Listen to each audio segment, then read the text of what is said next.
Indians today hate Aurangzeb, who was the sixth emperor of the Mughal Empire. The reason for their hatred? Well, they claim Aurangzeb razed several thousands of Hindu temples to the ground simply because of his hatred towards the Hindus.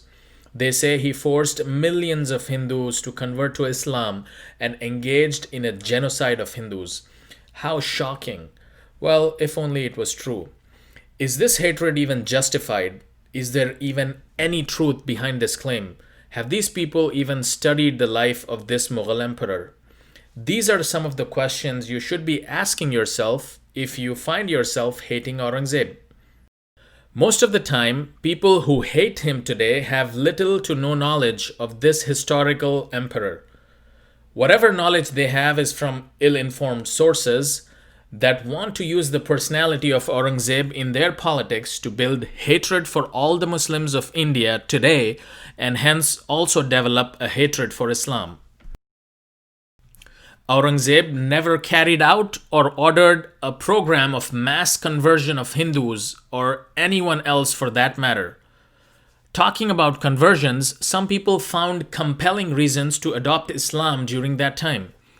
They had many reasons to embrace Islam as their way of life, as people do today. For example, one reason could be that they were convinced of the truth of Islam. They wanted to climb up the Mughal hierarchy and they thought becoming Muslim would help them. Or perhaps they wanted to become eligible for certain jobs such as jizya collectors, which were reserved for Muslims. It is impossible for us to say with certainty what their reasons were, but one thing is clear from history that it was out of their own free will, and certainly Aurangzeb did not carry any forced conversions. Aurangzeb protected more temples than the specific ones he had to destroy. Hindu and Jain temples dotted the landscape of Aurangzeb's India.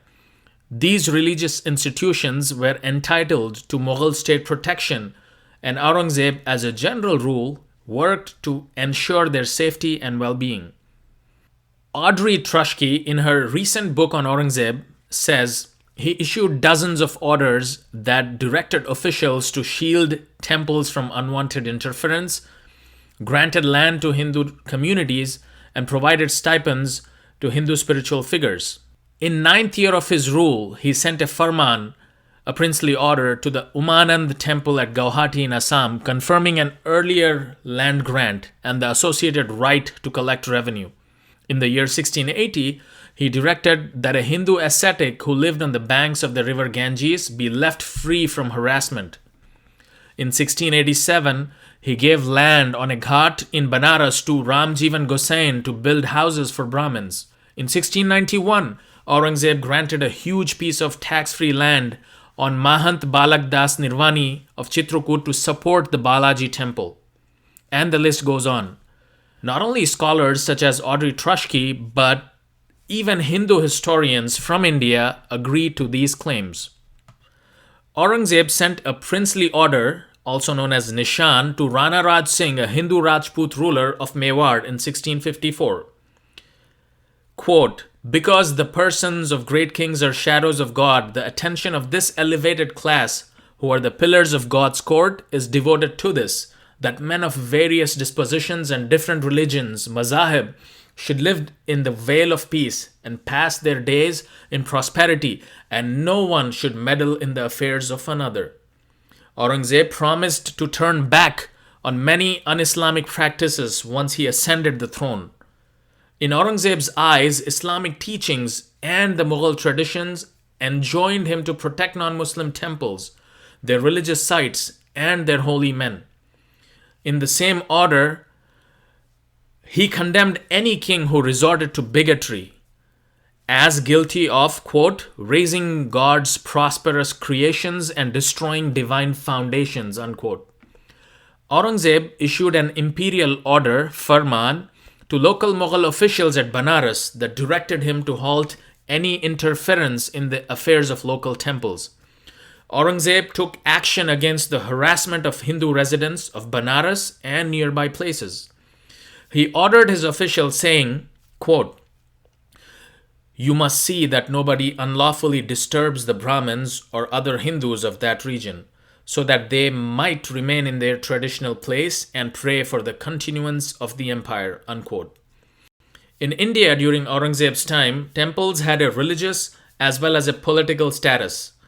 Many Hindu kings, in fact, destroyed other Hindu kings' temples as an act of political retaliation. At times, Aurangzeb the emperor had to take such action against selected temples that were acting against the state interest.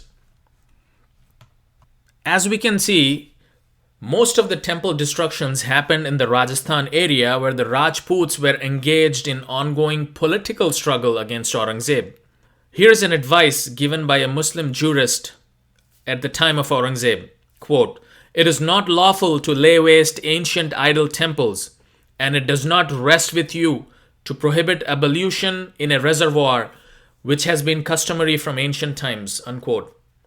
Of the thousands of Hindu and Jain temples in Mughal domains, most, though not all, stood at the end of Aurangzeb's rule. Why advance such a false narrative against Aurangzeb? The answer is simple: political convenience. By creating this environment of hatred and division, certain parties are trying to remain in power. It seems the current Hindu nationalists have learned the lesson of divide and rule very well from their British colonial masters.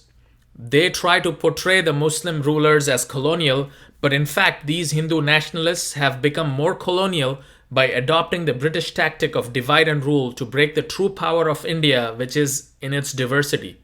If Hitler killed 6 million Jews, do we blame the entire religion of Christianity for that? Do we say the Christian or Christianity teaches us to kill the Jews? And the answer is no. Just like that, even if there were some kings who considered them to be Muslims, destroyed some Hindu temples, we cannot blame Islam for that. We cannot just claim that Aurangzeb destroyed temples because he hated Hindus and because Islam taught him that. That claim is totally baseless and ignorant, and one that we do not see any historical basis for. Stop hating blindly and learn history from the proper resources. And finally, don't be divided on ethnic or religious lines if you want to see true prosperity.